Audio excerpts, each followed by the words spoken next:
இயேசு கிறிஸ்துவின் இனிதான நாமத்திலே இந்த காலை வேளையிலே உங்கள் யாவரையும் நான் வாழ்த்துகிறேன். கர்த்தர் நல்லவர். கிருபையாக நம்முடைய நாட்களோடு கூட ஆண்டவர் இன்னொரு நாளையும் இன்னொரு வாரத்தையும் காண செய்த தேவாதி தேவனுக்கு நன்றி சொல்கிறேன். நம்முடைய ஆராதனையில் நம்மோடு கூட இடைப்பட்ட கர்த்தர், நம்மோடு கூட உறவாடின கர்த்தர் இந்த காலை வேளையிலும் அவருடைய வார்த்தையின் மூலமாகவும் நம்மோடு கூட பேசுவதற்கு நாம் இடம் கொடுப்போம்.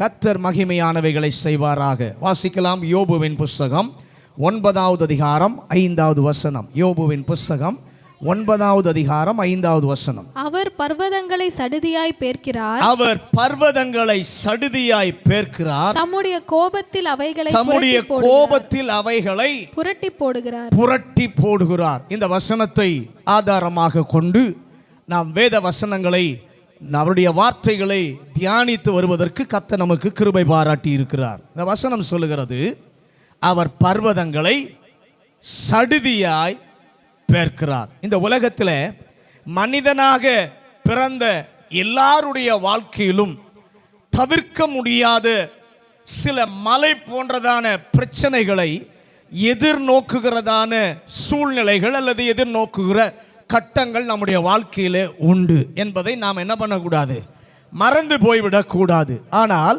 அந்த சூழ்நிலையில் கர்த்தருடைய பிள்ளையாய் இருக்கிற ஒவ்வொரு மனிதனும் ஒவ்வொரு மனுஷியும் அசையாதிருக்கும்படி எல்லாவற்றிற்கும் போதுமான ஒரு கிருபையை கர்த்தர் தருகிறார். ஆமென். ஒருபோதும் நீங்காத அவருடைய பிரசன்னத்தை நமக்கு ஆண்டவர் நெருக்கமாக்குகிறார். ஒருபோதும் முறியாது அவருடைய உடன்படிக்கையை ஆண்டவர் நம்முடைய வாழ்க்கையில நிறைவேற்றி காண்பிக்கிறார். எத்தனை பேர் ஆமென் சொல்றீங்க? அல்லேலூயா. ஒருபோதும் முறியாது அவருடைய உடன்படிக்கை, அவருடைய வார்த்தை நம்மோடு கூட இருந்து அதை ஆண்டவர் என்ன பண்ணுகிறார், நம்முடைய வாழ்க்கையில நிகழ்த்தி காண்பிக்கிறவராய் இருக்கிறார். மலை போன்ற இந்த பிரச்சனைகளை கர்த்தர் எப்படி அகற்றுகிறார் என்று சொல்லி கடந்த வாரங்களிலே நாம் சில காரியங்களை நாம் கவனித்தோம். சில மலைகளை ஆண்டவர் அசைக்கிறார். சில மலைகளை ஆண்டவர் என்ன பண்ணுகிறார், பெயர்க்கிறார். மலைக்கே தெரியாமல் மலையை கர்த்தர் என்ன பண்ணுகிறார், பெயர்த்து போடுகிறார். கொண்டு வந்த ஆளுக்கு அல்லது கொண்டு வந்த நபருக்கே தெரியாமல், மலைக்கும் தெரியாது, கொண்டு வந்த நபருக்கும் தெரியாது, யாருக்குமே தெரியாமல் அந்த மலையை கர்த்தர் என்ன பண்ணுகிறார், சடுதியாய் பெயர்க்கிறவர், அகன்று போக செய்ய வல்லவர். தொடர்ந்து இந்த வசனத்தை இந்த காலை வேளையிலே நாம் தியானிக்க கர்த்தர் நம்மோடு கூட இடைபட விரும்புகிறாரே. அந்த வார்த்தைக்கு நம்மை ஒப்பு கொடுக்க கர்த்தர் நமக்கு கிருபை தருவாராக. அதாவது அவைகளுக்கு தெரியாமலே பர்வதங்களை சடுதியாய் பெயர்க்கிறவர் நம்முடைய தேவன். அல்லேலூயா. இந்த நம்முடைய கவனத்திலே ஆண்டவர் இந்த காலையிலே பதிய பண்ணுகிற சில காரியங்களை நாம் கவனிக்க கர்த்தர் கிருபை தருவாராக. கர்த்தருடைய பிள்ளைகளை பொறுத்த அளவிலே அவர்களுடைய வாழ்க்கையிலே 3 விதமான பர்வதங்களை வேதத்திலிருந்து பார்க்க முடியும். வேதம் அந்த காரியங்களை கோடிட்டு காட்டுகிறது. அந்த காரியங்களை இந்த காலை வேளை கவனிப்போம். 121வது சங்கீதம் 1வது வசனம். சங்கீதம் 121:1. எனக்கு ஒத்தாசை வரும் பர்வதங்களுக்கு நேராக, எனக்கு ஒத்தாசை வரும் பர்வதங்களுக்கு நேராக என் கண்களை ஏறெடுக்கிறேன், என் கண்களை ஏறெடுக்கிறேன். முதலாவது, நோக்கி பார்க்க வேண்டிய கண்மலை. நோக்கி பார்க்கும் கண்மலை. நாம் நோக்கி பார்க்கும் கண்மலை கர்த்தருடைய பிள்ளைகளுடைய வாழ்க்கையில முதலாவது நீங்களும் நானும் அங்கீகரிக்க வேண்டியது, நான் நோக்கி பார்ப்பதற்கு ஒரு கண்மலை இருக்கிறது. அந்த கண்மலை ஒத்தாசை வருகிற பர்வதம். பக்கத்தில் பார்த்து சொல்லுங்க, நாம நோக்கி பார்க்கிற கண்மலை ஒத்தாசை வருகிறதான பர்வதம். அதை நாம் என்ன பண்ண வேண்டும், ஏறிட்டு பார்க்க ஆண்டவர் கேட்கிறார். ஒத்தாசை என்று சொல்லும்போது எல்லாருக்கும் ஆண்டவர் கொடுக்க விரும்புகிற ஒத்தாசை வாழ்விலே இருக்கிற தேவைகளை சந்திப்பது அல்ல, பிரச்சனையை நீக்குவதல்ல. மனுக்குலம் அனைத்தையும் கட்டி போட்டு இருளிலே, சாபத்திலே, வேதனையிலே, நிம்மதியற்ற நிலைமையிலே ஆக்கி படைத்திருக்கிறதே பாவத்தின் கட்டு. அந்த பாவத்தினுடைய கட்டிலிருந்து மனிதனை விடுவிக்க ஒரே ஒரு இடம் உண்டு என்று சொன்னால் அது கல்வாரி மலை. ஹல்லேலூயா, ஹல்லேலூயா. ஒவ்வொரு மனிதரும் அந்த கல்வாரி மலையில் நமக்காக ஜீவனை தந்த இயேசு கிறிஸ்துவின் தியாக செயலை நோக்கி பார்க்கும் பொழுது ஆத்துமாவிலே விடுதலை, பாவத்திலிருந்து விடுதலை, தேவனை அதாவது வேதனை, அழிவு, நம்பிக்கையற்ற நிலையிலிருந்து விடுதலையை கர்த்தர் தருகிறார். அது மாத்திரமல்ல, பிசாசினுடைய கட்டுகளில் இருந்து ஆண்டவர் என்ன பண்ணுகிறார்? விடுதலை தருகிறார். நாம் நோக்கி பார்க்க கல்வாரி உண்டு. பக்கத்தில் பார்த்து சொல்லுங்க, நாம நோக்கி பார்க்க கல்வாரி நமக்கு உண்டு. அந்த கல்வாரியை நாம நோக்கி பார்த்ததுனால தான் மன்னிப்பை பெற்றுக்கொண்டு ரட்சிப்பை அடைந்த தேவ ஜனமாய் இன்றைக்கு நாம் கர்த்தரை ஆராதித்துக் கொண்டிருக்கிறோம். அல்லேலூயா. ஆவிக்குரிய பூமியின் எல்லை எங்கும் உள்ளவர்களே என்னை நோக்கி பாருங்கள் என்று சொல்லி கர்த்தர் சொல்லுகிறார். அல்லேலூயா, அல்லேலூயா. ஏன் நோக்கி பார்க்க சொல்லுகிறார்? அங்க சொல்லும் பொழுது அந்த மலையின் மேலே எங்களுக்காக தியாகமான இயேசுவினுடைய தியாக பலியை நம்பி நோக்கி பார்க்கும் பொழுது மீட்பு உண்டாகிறது. அல்லேலூயா. விடுதலை உண்டாகிறது, வாழ்க்கை மாற்றம் அடைகிறது. கல்வாரி மலையிலே மாற்றம் வந்ததை ஒரு நாள் நாம மறந்து போய்விடக்கூடாது. ஹல்லேலூயா, ஹல்லேலூயா. ஆண்டவரை மறந்து விடாதீர்கள். ஏசாயாவின் புத்தகம் 51வது அதிகாரம் 1வது வசனம். ஏசாயா 51வது அதிகாரம் 1வது வசனம். நீதியை பின்பற்றி கர்த்தரை தேடுகிற நீங்கள் எனக்கு செவி கொடுங்கள், எனக்கு செவி கொடுங்கள். தீர்க்கதரிசி அவர்களை பார்த்து சொல்லுகிறார், நீங்கள் வெட்டி எடுக்கப்பட்ட கன்மலையை நோக்கி பாருங்கள். தேவ பிள்ளையாய் மாறுவதற்கு, கர்த்தருடைய ஜனம் என்று அழைக்கப்படுவதற்கு கல்வாரி மலை நமக்கு வழி அமைத்து கொடுத்தபடியினாலே கையை உயர்த்தி ஆண்டவருக்கு எல்லாரும் நன்றி சொல்லுங்க. ஆண்டவரே, உம்மை நோக்கி பார்த்தபடியினாலே, கல்வாரி மலை எனக்கு ஒரு வழி அமைத்து கொடுத்தபடியினாலே நான் நன்றி சொல்லுகிறேன். மறந்து விடாமல் அதை அடிக்கடி நினைத்து ஏன்னா ஒரு நாளிலே பயங்கர கட்டிலே நாம் இருந்தோம். ஆனால் என்றைக்கு கல்வாரி மலையை நோக்கி பார்த்தோமோ, நோக்கி பார்த்த அந்த கண்மலையிலிருந்து நமக்கு ஒரு விடுதலை கிடைத்தது. ஹல்லேலூயா, ஹல்லேலூயா. நம்முடைய வாழ்க்கையில் இந்த அனுபவம் பெற்றவர்கள், ஆண்டவரே என்னுடைய வாழ்க்கையில் என்ன தேவைகள் வந்தாலும் உதவிக்காக அதே கல்வாரியை நோக்கி பார்க்க எனக்கு ஒரு வழி உண்டாக்கினதற்காக உமக்கு நன்றி. ஹல்லேலூயா. எந்த கல்வாரி சாபத்திலிருந்து, எந்த கல்வாரி மலை பாவத்திலிருந்து, பிசாசினுடைய தந்திரங்களிலிருந்து, பிசாசினுடைய பிடிகளிலிருந்து விடுதலை கொடுத்ததோ அதே கல்வாரி மலையை நம்முடைய தேவைகளுக்காக, நம்முடைய காரியங்களுக்காக அந்த கல்வாரி மலையை நோக்கி பார்க்கும் பொழுது அங்கே இருந்து நமக்கு ஒரு சகாயம் உண்டு, அங்கே இருந்து நமக்கு ஒரு விடுதலை உண்டு. ஹல்லேலூயா. ஏனென்று சொன்னால் இப்பொழுது அவர் நமக்கு ஒத்தாசை தருகிற பர்வதமாக இருக்கிறார். அல்லேலூயா. அவர் யார்? வானத்தையும் பூமியையும் உண்டாக்கின கர்த்தர். எல்லாம் கை உயர்த்தி சொல்லலாமா? நான் ஆராதிக்கிற ஒத்தாசை வருகிற பர்வதம், வானத்தையும் பூமியையும் உண்டாக்கின கர்த்தர்.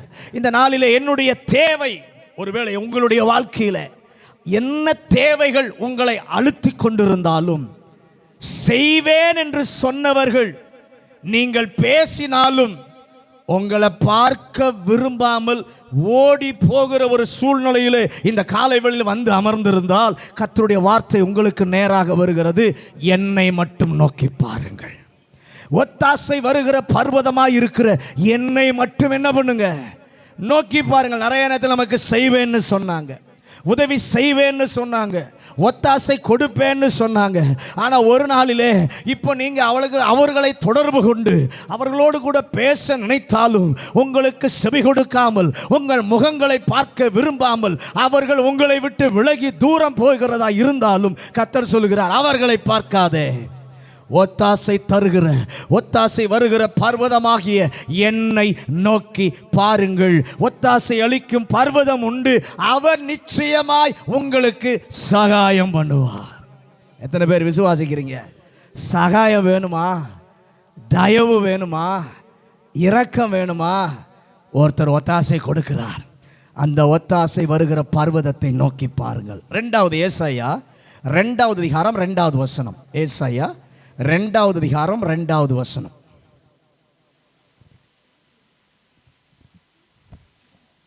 ஏசாயா 2:2. கடைசி நாட்களில் கர்த்தருடைய ஆலயமாகிய பர்வதம் பர்வதங்களின் கொடுமுடியில் ஸ்தாபிக்கப்பட்டு மலைகளுக்கு மேலாய் உயர்த்தப்படும். எல்லா ஜாதிகளும் அதற்கு ஓடி வருவார்கள். எல்லா ஜாதிகளும் அதற்கு. 2வது பர்வதம், முதல் பர்வதம் நோக்கி பார்க்கும் பர்வதம் அல்லது நோக்கி பார்க்கும் கன்மலை.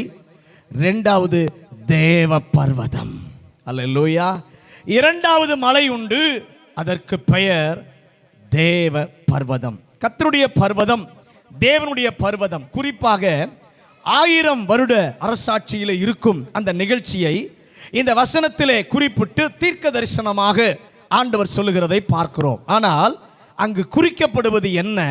இந்த மலையை நோக்கி பார்ப்பது அல்ல, இந்த மலையை கிட்டி சேர தேவன் நம்மிடத்தில் எதிர்பார்க்கிறார். பக்கத்தில் சொல்லுங்க. முதலாவது மலை நோக்கி பார்க்கிற மலை, 2வது மலை கிட்டி சேருகிற தேவ பர்வதம். ஜீவனுள்ள தேவனை ஆவியோடும் உண்மையோடும் ஆராதிப்பதற்கு அவர் பரிசுத்த சமூகத்தில் பரிசுத்த அலங்காரத்தோடும் பயத்தோடும் நடுக்கத்தோடும் தாழ்மையோடும் நன்றியோடும் ஓடி வந்து தேவ சமூகத்தை நெருங்கும் அந்த அனுபவம், அந்த பர்வதத்தை கிட்டி சேரும் அனுபவமாகும். அல்லேலூயா. 2வது என்னை நோக்கி பாருங்க. முதலாவது நோக்கி பாருங்கள் சொல்றாரு, 2வது சொல்றாரு என்னை கிட்டி சேருங்கள். என்னை கிட்டி சேரும்போது என்ன இருக்கணும்? உனக்கு பயம் இருக்கணும், நடுக்கம் இருக்கணும், தாழ்மை இருக்கணும். அல்லேலூயா. பரிசுத்தம் இருக்கணும், நன்றி இருக்கணும்.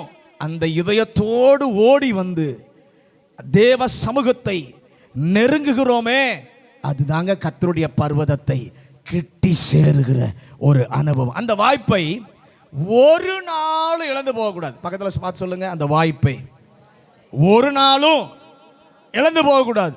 அதனால தான் சொல்கிறோம், ஆராதனை ஆரம்பிக்கிறப்பயே வந்துருங்க. ஏன்னா ஆராதனை எந்த சூழ்நிலையிலே கர்த்தர் நம்மோடு கூட இடைபடுவார் தெரியாது. எந்த ஒரு காரியத்தையும் நாம் லேசாக நினைக்க கூட. பாடல் ஆராதனை தானே, பாடட்டும், பின்பாக போய் சேர்ந்து கொள்ளலாம், சாட்சியெல்லாம் முடியட்டும், பிரசங்கத்துக்கு போய் என்ன பண்ணிடலாம், உட்காந்தலாம். இல்லை, ஒவ்வொரு பகுதியிலும் கர்த்தர் இடைபடுவார். அவருக்கு கொடுக்கிற கனம், அவருக்கு கொடுக்கிற மகிமை என்ன?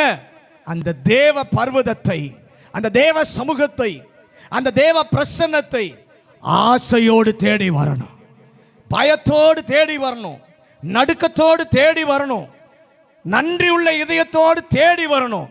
ஒருவேளை உங்களுடைய வாழ்க்கையில அப்படி வர முடியாமல் அடைக்கப்பட்ட சூழ்நிலை நிறைய பேருக்கு உண்டு, எதிர்ப்புகள் நிறைய உண்டு, தடைகள் நமக்கு உண்டு. ஆனால் அதே இடத்துல தேவ பிரசன்னத்தை கொஞ்சமும் குறையாமல் அனுபவிக்க கர்த்தர் கிருபை தருகிறவராக இருக்கிறார். அல்லேலூயா. தடை நமக்கு ஒரு பிரச்சனையே கிடையாது. எந்த இடத்துல இருந்தாலும் கர்த்தருடைய ஆவியானவர் இறங்கி வருவார். ஒருவேளை ஆலயத்துக்கு வர்றதுக்கு உங்களுக்கு தடையா இருக்கா, எதிர்ப்பா இருக்கா, இருக்கிற இடத்துல தேவ பிரசன்னத்தை கொண்டு வாங்க. இருக்கிற இடத்துல இந்த கர்த்தரை நோக்கி கூப்பிடுங்க, தேவன் கடந்து வருவார். அல்லேலூயா. அவருடைய பிரசன்னத்தை எந்த இடத்திலிருந்து நாம நோக்கி கூப்பிட்டாலும் கர்த்தர் அதை அனுபவமாக்கி கொடுக்க நமக்கு தேவன் உதவி செய்கிறவராய் இருக்கிறார். உங்க ஆசைய விருப்பத்தை கர்த்தர் எதிர்பார்க்கிறார். அல்லேலூயா. இந்த பர்வதத்துக்கு இன்னொரு பெயர் என்ன தெரியுமா? பரிசுத்த பர்வதம். அல்லேலூயா. நம்முடைய தேவன் யார்? பரிசுத்தர். வேதத்தில் வாசிக்கிறோம், பரிசுத்த அலங்காரத்துடனே கர்த்தரை தொழுது கொள்ளுங்கள். அப்ப பரிசுத்த பர்வதத்துக்கு நாம் வருகிறோமே, அந்த பரிசுத்த பர்வதத்துக்கு வரும் பொழுது நாம் யார் என்பதை முதலாவது நிதானித்து பார்க்க வேண்டும். நம்முடைய நிலைமை என்னன்றதை நிதானித்து பார்க்க வேண்டும். இந்த பரிசுத்த பர்வத தண்டையில் வந்த ஒருவரும் வெறுமையா போனதே கிடையாது. எத்தனை பேர் ஆமென் சொல்றீங்க? நோக்கி பார்த்தவர்களுக்கும் விடுதலை, நெருங்கி வந்தவங்களுக்கு அதை விட ஒரு மேலான ஸ்லாக்கியத்தை கர்த்தர் கொடுக்கிறார். அல்லேலூயா. மூணாவது, யோபுவின் புஸ்தகம் 9வது அதிகாரம் 5வது வசனம். யோபுவின் புஸ்தகம் 9வது அதிகாரம் 5வது வசனம். அவர் பர்வதங்களை சடிதியாய் பேர்க்கிறார். அவர் பர்வதங்களை சடிதியாய் பேர்க்கிறார். தம்முடைய கோபத்தில் அவைகளை புரட்டி போடுகிறார். தம்முடைய கோபத்தில் அவைகளை புரட்டி போடுகிறார். நம்முடைய அனுதின வாழ்க்கையில நாம் சந்திக்கிறதான பர்வதங்கள், நாம் சந்திக்கிறதான சவால்கள், மலைகள் போன்ற பிரச்சனை, அதைத்தான் இந்த மலை காட்டுகிறது. அந்த மலை எல்லாம் ஆண்டவர் என்ன பண்ணுகிறாராம்? சடிதியாய் பெயர்க்கிறார். அல்லேலூயா. நல்ல கவனிங்க. ஒத்தாசை வர ஒரு பர்வதம் உண்டு, நோக்கி பார்க்க ஒரு பர்வதம் உண்டு, கிட்டி சேர பரிசுத்த பர்வதம் உண்டு. அல்லேலூயா, அல்லேலூயா. அந்த பரிசுத்தத்தை, அந்த பரிசுத்தரை, பரிசுத்த பர்வதத்துக்கு வருகிறோமே, அந்த பரிசுத்தரை நாம் பரிசுத்தத்தோடு ஆராதிப்போமாக. இந்த ரெண்டும் சரிப்பட இருந்தால் நம்முடைய வாழ்க்கையில எவ்வளவு பெரிய பிரச்சனை, எவ்வளவு பெரிய மலை போல, எவ்வளவு பெரிய பர்வதம் போல அது இருந்தாலும் ஆண்டவர் சொல்கிறார், அந்த பர்வதங்களை சடுதியாய் பெயர்க்கிறார். ஒரு ஆமென் சொல்லுங்களேன். பர்வதங்களை பெயர்ப்பது அவருக்கு ரொம்ப ஈஸியான காரியம். ரொம்ப நேரம் அல்ல, சடுதியாய். அப்ப இந்த நாளிலே கர்த்தர் சடுதியாய் பெயர்க்கிற பர்வதங்கள் சிலவற்றை நாம் கவனிக்க இந்த காலை வேளையிலே கர்த்தர் நமக்கு உதவி செய்வார். எந்த பர்வதங்களை ஆண்டவர் சடுதியாய் பெயர்க்கிறார் என்று சொல்லி ஒரு சில காரியங்களை இந்த காலை வேளையிலே நாம் தியானிப்போம். முதலாவது, எரேமியாவின் புஸ்தகம் 51வது அதிகாரம் 25வது வசனம். எரேமியாவின் புஸ்தகம் 51வது அதிகாரம் 25வது வசனம். இதோ இதோ பூமியை எல்லாம் கெடுக்கிற கேடான பர்வதமே, கேடான பர்வதமே, நான் உனக்கு விரோதமாக வந்து, நான் உனக்கு விரோதமாக வந்து, என் கையை உனக்கு விரோதமாக நீட்டி, என் கையை உனக்கு விரோதமாக நீட்டி, உன்னை கண்மலையிலிருந்து உருட்டி, உன்னை கண்மலையிலிருந்து உருட்டி, உன்னை எரிந்து போன பர்வதமாக்கி போடுவேன், உன்னை எரிந்து போன பர்வதமாக்கி போடுவேன் என்று கர்த்தர் சொல்லுகிறார். முதலாவது, எந்த பர்வதத்தை ஆண்டவர் சடுதியாய் பெயர்க்கிறார் என்று சொன்னால், பூமி எல்லாம் கெடுக்கிற கேடான பர்வதத்தை ஆண்டவர் சடுதியாய் பெயர்க்கிறார். அல்லேலூயா. இந்த மலை, இந்த பர்வதத்தை குறித்து ஆண்டவர் தீர்க்க தரிசனமாக இங்கே சொல்லுகிறதை நாம் பார்க்கிறோம். இந்த பர்வதத்திற்கு பெயர் பூமியை எல்லாம் கெடுக்கும் கேடான பர்வதம். அல்லேலூயா. கேடான பர்வதம் தான் அருகில் இருப்பவர்களையோ, தன் செல்வாக்கு எவ்வளவு தூரம் செல்லுகிறதோ அதுவரை உள்ள ஜனங்களை எல்லாம் இந்த கேடான பர்வதம் என்ன பண்ணுகிறது? தடுக்கிறது. தன் பக்கத்தில் இருக்கிறவங்களையும் கெடுக்குது. தன்னுடைய செல்வாக்கு எவ்வளவு தூரம் இருக்குதோ, எவ்வளவு தூரம் அந்த செல்வாக்கு பரவி போய் இருக்கிறதோ, அந்த தூரத்தில் இருக்கிற எல்லாரையும் என்ன பண்ணுகிறது? இது கெடுக்கிறது.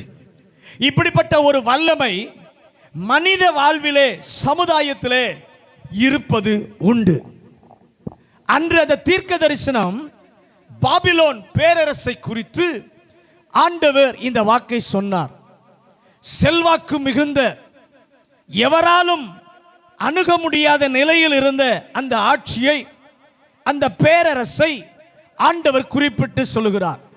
கேடான பர்வதமே என்று சொல்லி கர்த்தர் அதை சரித்திரத்திலிருந்து சட்டென்று கர்த்தர் அகற்றிவிட்டார். சடுதியாய் அவர் அதை பெயர்த்து போட்டார். ஏன் அதை கெடுக்கிற பர்வதம் என்று சொன்னார்? எரேமியாவின் புஸ்தகம் 51வது அதிகாரம் 7வது வசனம். எரேமியாவின் புஸ்தகம் 51வது அதிகாரம் 7வது வசனம். பாபிலோன் கர்த்தருடைய கையில் உள்ள பொற்பாத்திரம் அது பூமி அனைத்தையும் வெறிக்க பண்ணினது. அதன் மதுவை ஜாதிகள் குடித்தார்கள். ஆகையால் ஜாதிகள் புத்தி மயங்கி போனார்கள். இங்க சொல்லப்படுகிறது கர்த்தருடைய கையில் இருக்கிற பொற்பாத்திரம் என்று அழைக்கப்பட்டது. கர்த்தர் அந்த தேசத்தை உலகிலே ஒரு வல்லரசாக வலுப்பெறுவதற்கு ஆண்டவர் ஒரு நோக்கம் வைத்திருந்தார். கர்த்தருக்கு இந்த உலகில் செய்ய ஒரு நோக்கம் இருந்தது. கர்த்தருடைய கையில் இருக்கிற பொற்பாத்திரத்தை போல பெரிய ஸ்லாக்கியம் பெற்ற ஆட்சி அல்லது ஒரு பெரிய ராஜ்யம், மிகப்பெரிய சர்வ வல்லமை உள்ள தேவன் தம்முடைய கரத்தினால் பயன்படுத்த திட்டமிட்டு விரும்பி இருந்த ஒரு பொற்பாத்திரம். இந்த ஸ்லாக்கியம் பெற்றிருந்த பாத்திரம் அது என்ன செய்தது என்று சொல்லி அந்த அதிகாரத்தில் நீங்கள் வாசித்து பார்க்கும் பொழுது, தனக்கு மேன்மையும் தனக்கு உயர்வும் தன்னை தடுக்க எவரும் ஒருவரும் இல்லை என்ற நிலை வந்தபோது தனக்கு கிடைத்ததான அதிகாரத்தை தவறாக பயன்படுத்தினது. அல்லேலூயா. கர்த்தர் கொடுத்த அதிகாரத்தை தவறாக பயன்படுத்தினது. எப்படி? எரேமியாவின் புத்தகம் 51வது அதிகாரம் 34 35 வசனங்களை வாசிங்க. எரேமியா 51 34 35. பாபிலோன் ராஜாவாகிய நேபுகாத்நேச்சார் என்னை பட்சித்தான், என்னை கலங்கடித்தான், என்னை வெறும் பாத்திரமாக வைத்து போனான், வலு சர்ப்பம் போல என்னை விழுங்கி என் சுவையுள்ள பதார்த்தங்களால் தன் வயிற்றை நிரப்பினான், என்னை துரத்தி விட்டான், எனக்கும் என் இனத்தாருக்கும் செய்த கொடுமையின் பழி பாபிலோன் மேல் வரக்கடவது என்று சீயோனில் வாசமானவள் சொல்லுகிறாள். என் இரத்தப்பழி கல்தேயர் தேசத்து குடிகளின் மேல் வரக்கடவது என்று எருசலேம் என்பவளும் சொல்லுகிறாள். தேவ ஜனம் என்று அழைக்கப்பட்ட இஸ்ரவேல் ஜனங்கள் மிகவும் வேதனைக்குள்ளாக கர்த்தரை மறந்து போனபடியால் அனுபவிக்க வேண்டிய ஒரு சூழ்நிலை வந்தது. அந்த சூழ்நிலையிலே பாபிலோன் கர்த்தருடைய கையில் இருக்கிற பொற்பாத்திரம் போல உயர்ந்த செல்வாக்கோடு உலகிலே தலை நிமிர்ந்து நிற்கிறது. கர்த்தர் கொடுத்த பெரிய ஸ்லாக்கியத்திற்கு நன்றி உள்ளவர்களாய் இருப்பதற்கு பதிலாக தேவனுடைய ஜனம் என்று அழைக்கப்பட்ட கர்த்தருடைய பிள்ளைகளை அவர்களுக்கு இருந்த நன்மைகளை எல்லாம் பறித்து, ஏன் பறித்தான்? தான் உயர்ந்திருப்பதினாலே, தான் தன்னிடத்திலே அதிகாரம் இருப்பதினாலே அவன் கர்த்தருடைய பிள்ளைகளுடைய நன்மைகள் எல்லாவற்றையும் பறித்து தன்னை விட குறைவாய் இருப்பவர்களை, கர்த்தருடைய பிள்ளைகள் இருக்கிறார்களே தன்னை விட குறைவாய், அவர்களை நெருக்கத்திலும் இருக்கிற கொஞ்ச நன்மைகளையும் பறித்து அவர்களை சித்திரவதை பண்ணினது. ஆண்டவர் நம்மை உயர்த்தி இருக்கும் போது தேவனுக்கு நாம் நன்றி உள்ளவர்களாய் இருக்க கர்த்தர் விரும்புகிறார். பக்கத்தில் பார்த்து சொல்லுங்க, ஆண்டவர் நம்மை உயர்த்தி இருக்கும் போது, ஆண்டவர் நம்மை வாழ வைத்திருக்கும் பொழுது நன்றி உள்ளவர்களாய் இருக்க கர்த்தர் எதிர்பார்க்கிறார். அல்லேலூயா. நம்மிலே முடிந்த நன்மையை பிறருக்கு செய்யவும் கர்த்தர் எதிர்பார்க்கிறார். பக்கத்தில் பார்த்து சொல்லுங்க, நம்மிலே இருக்கிற நன்மை, நாம் நன்மை பெற்றது மாத்திரமல்ல, நம்மிலிருந்து சிலருக்கு நன்மை செய்ய கர்த்தர் விரும்புகிறார். அல்லேலூயா, அல்லேலூயா. நல்ல கவனிங்க. உயர்ந்திருக்க செய்யும் போது அந்த உயர்விலே அவர்கள் என்ன பண்ணுகிறார்கள்?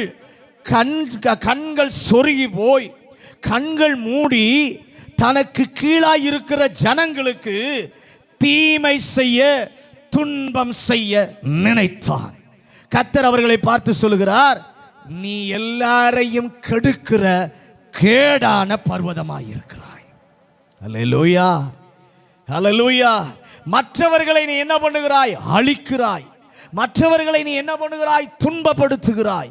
அவன் ஒரு வேதத்தில் பார்க்கும் பொழுது அவன் ஒரு வேலைக்காரன். யார்? சாலமோனுடைய அரண்மனையில் அவனை போல எத்தனையோ வேலைக்காரர்கள் உண்டு. ஆனால் ஒரு தீர்க்கதரிசி அவனை பார்த்து சொல்கிறான், ஒரு துணியை 12 கிழித்து அதில் 10 அவன் கையிலே கொடுத்து, நீ ஒரு நாள் 10 ராஜ்யங்களை 10 கோத்திரங்களுக்கு ராஜாவாய் மாறுவாய் என்று சொல்லி தீர்க்க தரிசனமாக என்ன பண்ணுகிறான்? சொல்லுகிறான். யார் அவன்? வேலைக்காரன், அடிமையை போன்றவன். ஒருபோது ஒரு நாளும் இப்படிப்பட்டது அவன் எதிர்பாராதவன். அப்படி ஒரு பதவி தனக்கு வேண்டும் என்று அவன் நினைக்கவும் இல்லை, நினைத்து பார்த்ததும் இல்லை. அதற்காக அவன் முயற்சி எடுத்ததும் இல்லை. ஆனால் கர்த்தர் அவனுக்கு தகுதி இல்லை என்று, தேவன் தகுதி இல்லதான் அவனுக்கு, அவன் எதிர்பார்க்கவும் இல்லை. கர்த்தருடைய கையிலே ஒரு பாத்திரமாய் இருக்க கர்த்தர் அவனை பயன்படுத்தினார். ஹல்லேலூயா, ஹல்லேலூயா. ஆனா நல்ல கவனிங்க, சாலமோன் தவறு செய்ததினாலே அந்த தவறுக்கான தண்டனை அவன் சந்ததி அனுபவிக்க வேண்டும். அவனுடைய மகனும் தவறு செய்ததினாலே அதற்கான தண்டனையை இஸ்ரவேல் ஜனங்கள் அனுபவிக்க வேண்டும் என்கிற நேரம் வந்தபோது 2 கோத்திரத்தை தவிர 10 கோத்திரங்களை யெரொபெயாம் என்ற வேலைக்காரன், அப்ப எங்க தெரியுமா? இஸ்ரவேல்ல கூட அவன் இல்லை. அந்த யெரொபெயாம் எகிப்திற்கு என்ன பண்ணுகிறான்? ஓடி போய் தலைமறைவாய் இருக்கிறான். அங்கிருந்தவனை ஆண்டவர் வரவழைத்து அவனுக்கு ராஜரீக உரிமை கொடுத்தார். அல்லேலூயா. ஆனால் அவன் என்ன செய்தான்? 1 ராஜாக்கள் 12வது அதிகாரம் 29 முதல் 31 வரைக்கும் வாசிங்க. 1 ராஜாக்கள் 12வது அதிகாரம் 29 முதல் 31 வசனங்கள்.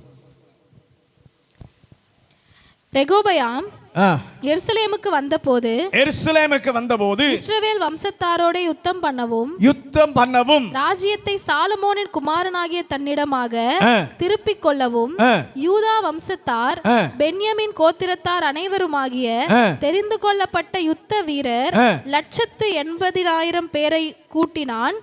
தேவனுடைய மனுஷனாகிய சோமாயாவுக்கு தேவனுடைய வார்த்தை உண்டாகி அவர் சொன்னது, நீ யூதாவின் ராஜாவாகிய ரெகோபெயாம் என்னும் சாலமோனின் குமாரனையும் யூதா வம்சத்தார் அனைவரையும் பென்யமீனரையும் மற்ற ஜனங்களையும் நோக்கி, நீங்கள் போகாமலும் இஸ்ரவேல் புத்திரரான உங்கள் சகோதரரோடு யுத்தம் பண்ணாமலும் அவரவர் தம் தம் வீட்டிற்கு திரும்புங்கள். நல்ல கவனிங்க, இவ்வளவு மேன்மை பெற்றவன் ஒரு நாளிலே தீர்மானிக்கிறான்.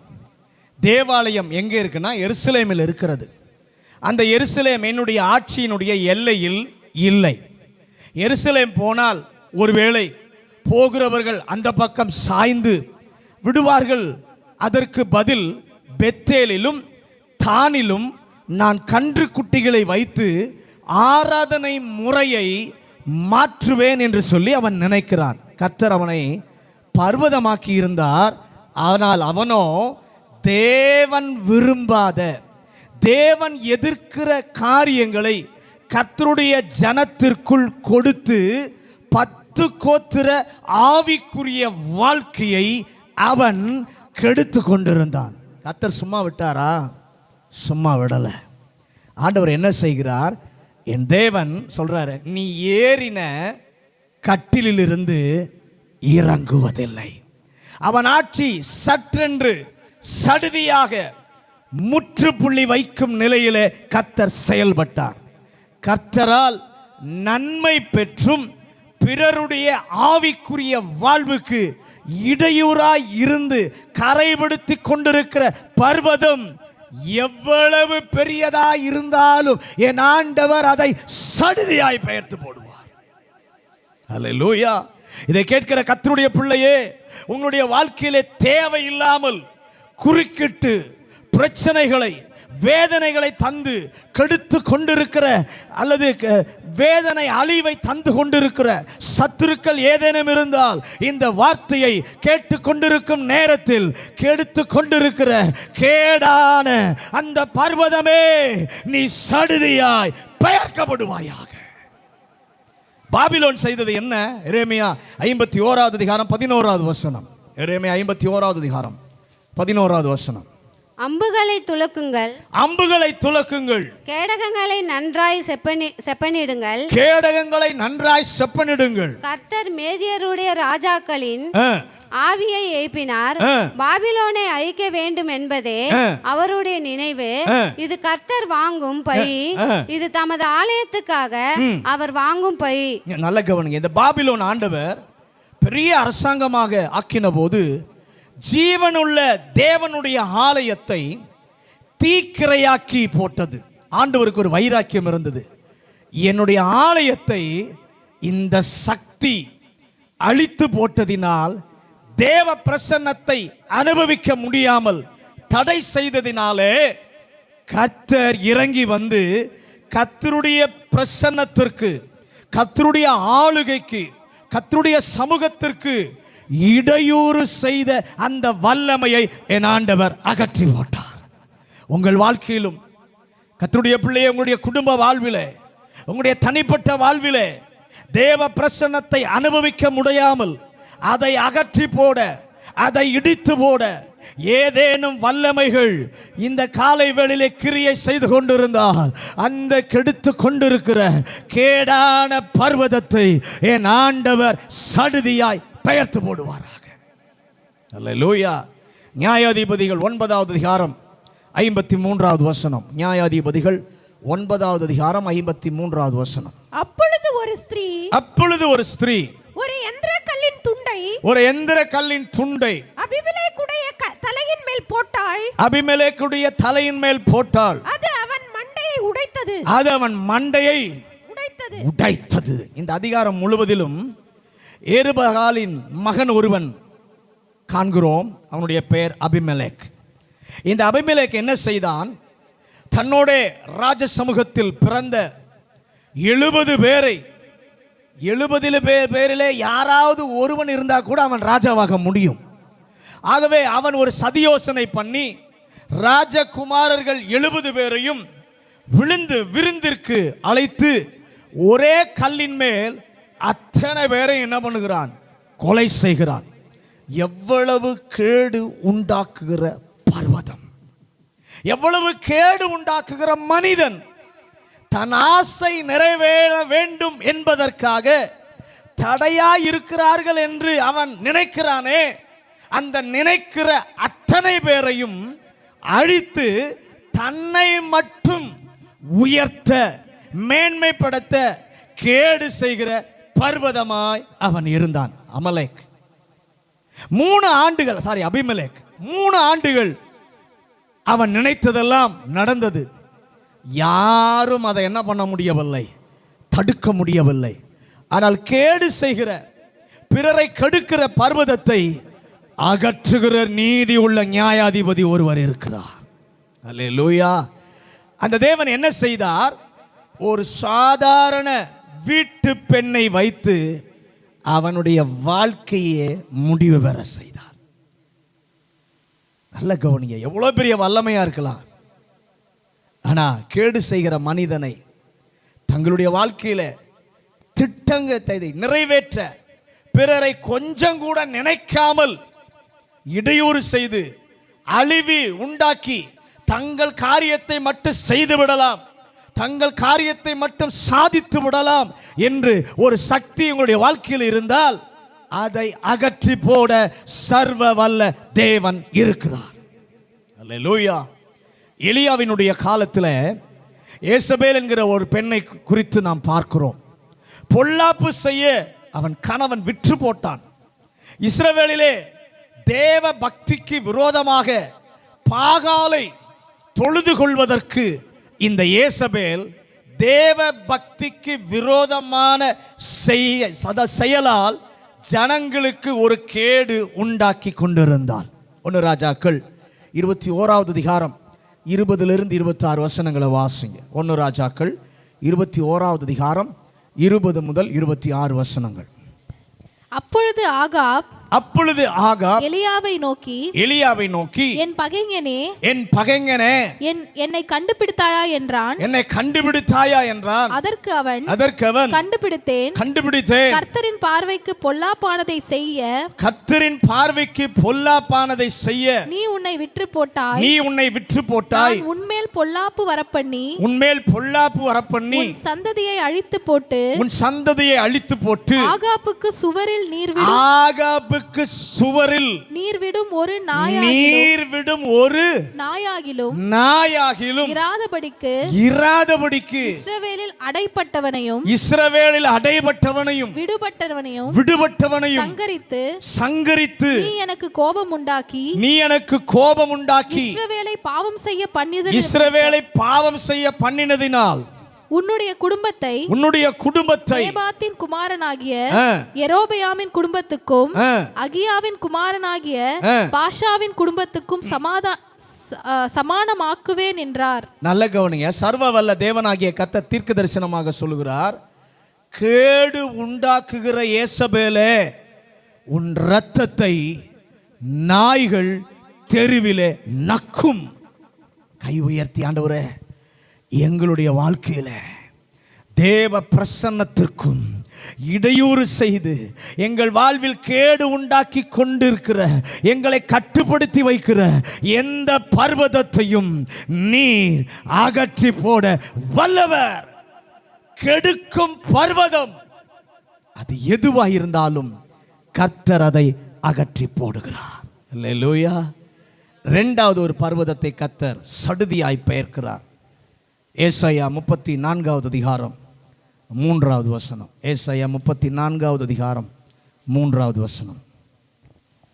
அவர்களிலே கொலை செய்யப்பட்டவர்கள் வெளியே எரியுண்டு கிடப்பார்கள். அவர்களுடைய பிரேதங்கள் நாற்றம் எடுக்கும்.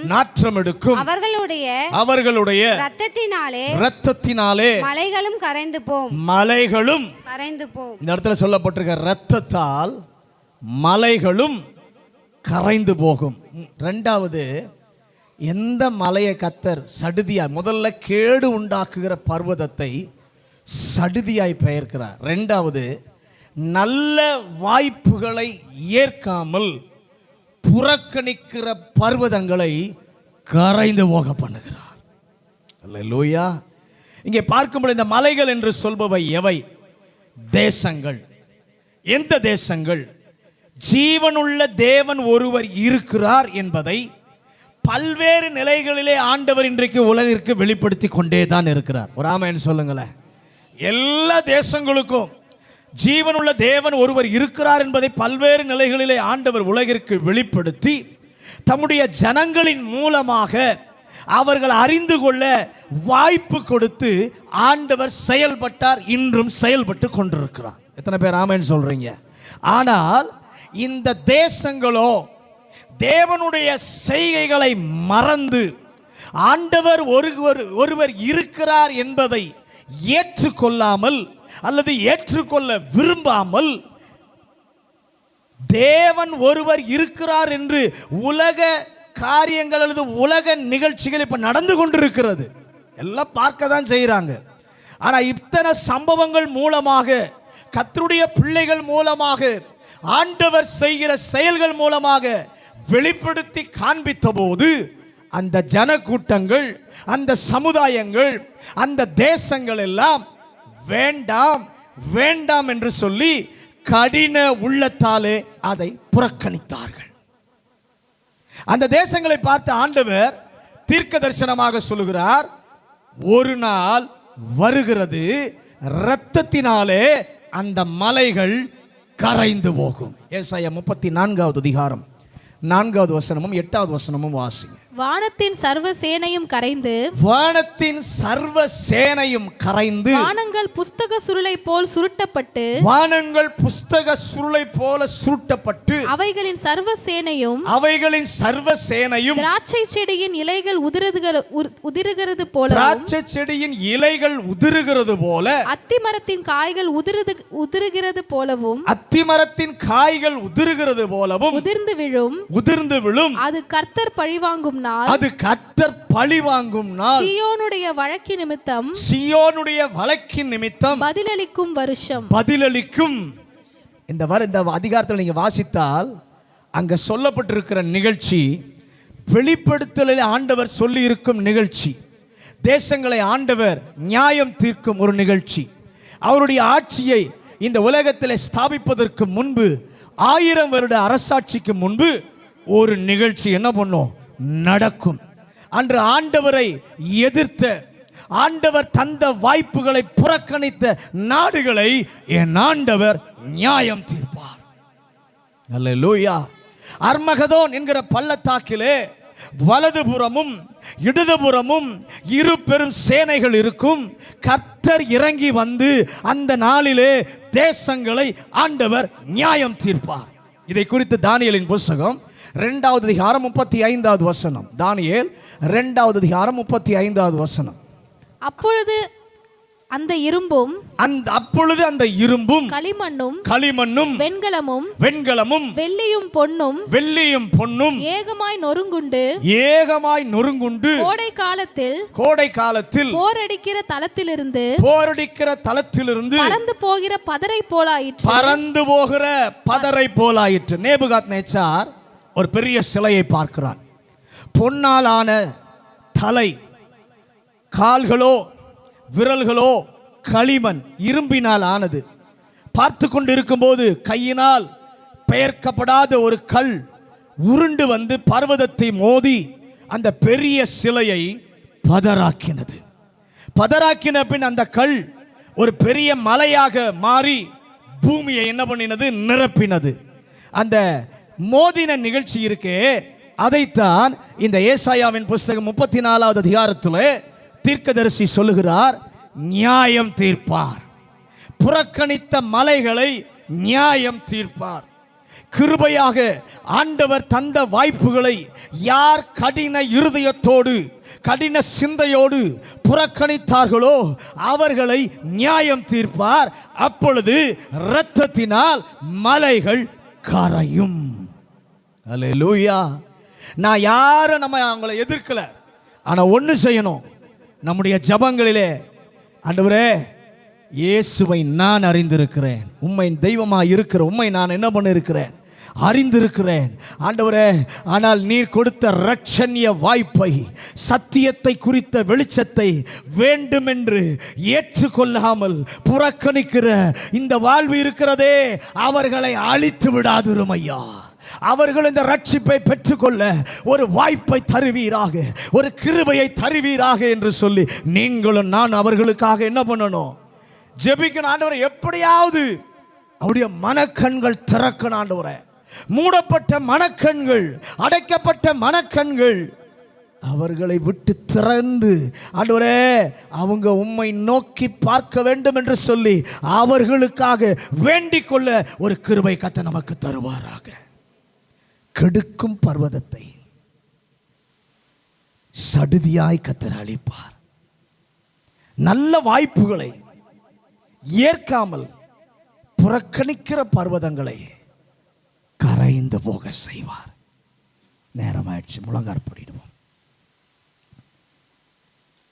அவர் பர்வதங்களை சடுதியாய் பெயர்க்கிறவர், நோக்கி பார்க்கிற பர்வதம். வேத வசனத்தில் வாசிக்கிறோம், ஒத்தாசை வருகிற பர்வதங்களுக்கு நேராக நம்முடைய கண்களை ஏறெடுக்க வேண்டும். அந்த பர்வதத்தை நோக்கி பார்த்த பொழுதுதான் ஒரு நாளிலே பாவத்தின் அடிமைத்தனத்திலிருந்து, சாபத்திலிருந்து நமக்கு விடுதலை கிடைத்தது, ரட்சிப்பு கொடுத்தது. ஆனால் இன்றைக்கு ஒத்தாசை தருகிற பர்வதமாக கர்த்தர் இருக்கிறார். நம்முடைய சூழ்நிலைகள் நடுவிலே, நம்முடைய தேவைகள் நடுவிலே ஆண்டவரை நோக்கி ஒத்தாசை வருகிற பர்வதமாகிய அவரை நோக்கி பார்க்கும் பொழுது கர்த்தர் நமக்கு உதவி செய்கிறார்.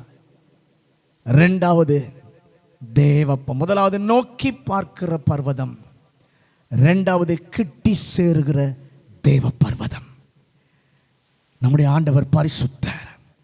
இந்த ஜீவனுள்ள தேவனை ஆவியோடும் உண்மையோடும் ஆராதிப்பதற்கு அவருடைய சமூகத்திலே பரிசுத்தரை ஆராதிப்பதற்கு பரிசுத்த அலங்காரத்தோடும் பயத்தோடும் தாழ்மையோடும் நன்றியோடும் தேவ சமூகத்தை நெருங்கி வருகிற அனுபவம் தான் தேவ பர்வதத்தை கிட்டி சேருகிற அனுபவம்.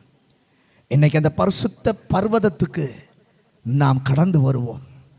அந்த பரிசுத்த தேவத்தை உண்மையோடு ஆராதிக்க தேவன் எதிர்பார்க்கிறார். மூன்றாவது, ஆண்டவர் சடுதியாய் பெயர்க்கிறார்.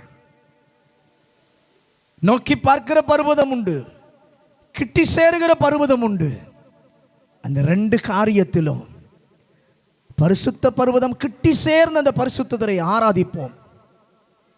ஒத்தாசை வருகிற பர்வதம், அந்த பர்வத்தை நோக்கி பார்ப்போம். மூன்றாவது, நம்முடைய வாழ்க்கையில் எவ்வளவு பெரிய பிரச்சனை மலை போன்று இருந்தாலும் ஆண்டவர் சொல்றார், அந்த மலைகளை சடுதியாய் பெயர்ப்பேன். ஆண்டவர் சடுதியாய் பெயர்க்கிற பர்வதங்களில் 2 பர்வதங்களை இந்த காலை வேளையில் பார்த்தோம்.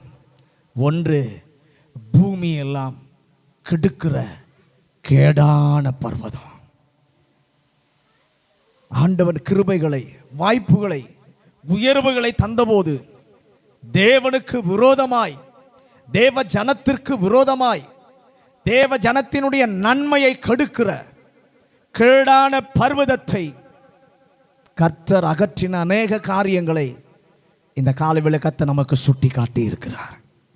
அது மாத்திரமல்ல, ஆண்டவர் கொடுக்கிற நல்ல வாய்ப்புகளை ஏற்காமல் புறக்கணிக்கிற பர்வதங்களை ஆண்டவர் கரைந்து போக பண்ணுகிறார். தேவன் நமக்கு கிருபையாக நம்மை ரட்சித்திருக்கிறார், அவருடைய சொந்த ஜனமாய் மாற்றி இருக்கிறார். ஆனால் இன்னும் எத்தனையோ கோடி ஜனம் தேவனை அறியலையே. இன்னும் அந்த வாய்ப்புகளை ஏற்காமல் கடினமாக இருக்காங்களே. அழிச்சிருன்னு இல்லை ஆண்டவரே, அவங்கள அழிக்காதீங்கன்னு பாரத்தோடு நீங்களும் நானும் ஜெபம் பண்ணணும். ஆண்டவரே, நல்ல வாய்ப்புகளை, ரட்சணிய வாய்ப்புகளை, சத்தியத்தை குறித்த வெளிச்சத்தை கொடுத்தும் ஏற்றுக்கொள்ளாமல் புறக்கணிக்கிற அநேக வாழ்வு ஏன் எங்க வீட்டிலேயே இருக்கு. அதை கத்த தொடும் ஆண்டவரே, அவங்கள அழிச்சிடாதீங்கப்பா. அவங்களும் உம்மை நோக்கி பார்க்க, உம்மை நோக்கி வேண்டிக் கொள்ள, நம்முடைய சமூகத்திற்கு வருகிற அவங்களுக்காக நாங்கள் ஜெபம் பண்ணுகிறவர்களாய், அவர்களை அதற்கு நேராக நடத்துகிறவர்களாய் இருக்க எங்களுக்கு ஒரு கிருபை தாரும். கெடுக்கிற பர்வதத்தை சடுதியாய் பெயர்ப்பார். தேவன் கொடுக்கிற நல்ல வாய்ப்புகளை ஏற்காமல் கடினப்பட்டு புறக்கணிக்கிற பர்வதங்களை தேவன் கரைந்து போக செய்வார். ஆண்டவரே, நீர் சடுதியாய் பெயர்க்கிறவர். தயவு கூர்ந்து இந்த புறக்கணிக்கிற மக்களை நீங்க தொற்றுங்க ஆண்டவரே. நம்முடைய வருகைக்கு முன்பு அவருடைய எல்லாரும் மண்டையில் வரணும் ஆண்டவரே. ஒருவரும் நியாய தீர்ப்பு நாளிலே நீங்க அவங்களை அழிச்சிடக்கூடாது ஐயா. தேவன் மனம் இறங்குவீராக. எங்களோடு பேசி எங்களை மீட்டெடுத்தவர், நோக்கி பார்த்தபோது ரட்சித்தவர், கிட்டி சேர அனுபவம் தந்தவர், அவங்களும் உம்மை நோக்கி பார்க்க உதவி செய்யும். அவங்களும் கிட்டி வர கர்த்தர் கிருபை தாரும் என்று பாரப்பட்டு ஜெபிக்கிற ஒரு ஜெப அனுபவம் நம்மிலே அதிகமாகட்டும். பரலோக பிதாவே, இந்த நல்ல காலை வேளைக்காக நன்றி ஆண்டவரே. இந்த காலை வேளையில் ஆண்டவர் எங்களோடு கூட பேசி நம்முடைய நல்ல வார்த்தைகளுக்காக ஸ்தோத்திரம். நோக்கி பார்க்கிற பர்வதம் எங்களுக்கு உண்டு, கிட்டி சேருகிற பர்வதம் உண்டு, மலைகளை சடுதியாய் பெயர்க்கிற பர்வதம் எங்களுக்கு உண்டு. அந்த பர்வதமாகிய உம்மிடத்தில் நாங்கள் வருகிறோம். உம்மையே நாங்கள் நோக்கி பார்க்க உதவி செய்யும். உம்முடைய பிரசன்னத்தை கிட்டி சேர, தேவ சமூகத்துக்கு கிட்டி வர, பரிசுத்தமாய் வாழ கர்த்தர் கிருபை செய்யும். மலைகளை சடுதியாய் பெயர்க்கிறவரே, கெடுக்கிற தேசத்தை, கெடுக்கிற பாலான பர்வதத்தை நீர் சடுதியாய் பெயர்க்கிறீர் ஆண்டவரே. உம்முடைய பிள்ளைகளுக்கு விரோதமாய் ஆண்டவரே தேசத்தை கெடுக்கிற, தேசத்தின் ஜனங்களை அருவருப்புக்குள்ளே கொண்டு வருகிற சகல கேடான பர்வதங்களும் அகன்று போவதாக. தேவ பிள்ளைகளுடைய பரிசுத்த ஜீவியத்தை கெடுக்கிற சகல கேடான பர்வதங்களும் அகன்று போகும்படியாக ஜெபிக்கிறோம். ஆண்டவரே, கொடுக்கிற நல்ல வாய்ப்புகளை தட்டி கழிக்கிற மக்களுக்காக ஜெபிக்கிறோம். அவங்கள நீங்க அழிச்சிடாதீங்க ஆண்டவரே. எப்படியாவது அவருடைய மனக்கண்களை திறந்துடும் ஆண்டவரே. வாய்ப்புகளை ஏற்காமல் புறக்கணித்தால் நீர் அவர்களை கரைத்து போடுவீர். அந்த நிலைமை வேண்டாம்ப்பா. எப்படியாவது அந்த ஜனங்கள் தடவியாகிலும் உம்மை கண்டுகொள்ள நாங்கள் பாரப்பட்டவங்களுக்காக ஜெபிக்கிறோங்களா. எங்களை கர்த்தர் வையும் ஆண்டவரே. நியாய தீர்ப்பு நாளிலே நீர் இறங்கி விழும்போது அவங்க நிலைமை என்னவாகுமே. அவங்களுடைய மனக்கண்கள் எல்லாம் திறக்கப்பட நாங்கள் பாரத்தோடு ஜெபிக்கிற ஜெபானுவத்தை இன்னும் கர்த்தர் பெருக பண்ணுவீராக. வசனம் கேட்ட ஒவ்வொருவரோடும் கர்த்தர் பேசும், இடைவிடும், தொடர்ந்து நடத்தும். இயேசுவின் அதிகாரமுள்ள நாமத்தில் ஜெபிக்கிறோம் நல்ல பிதாவே.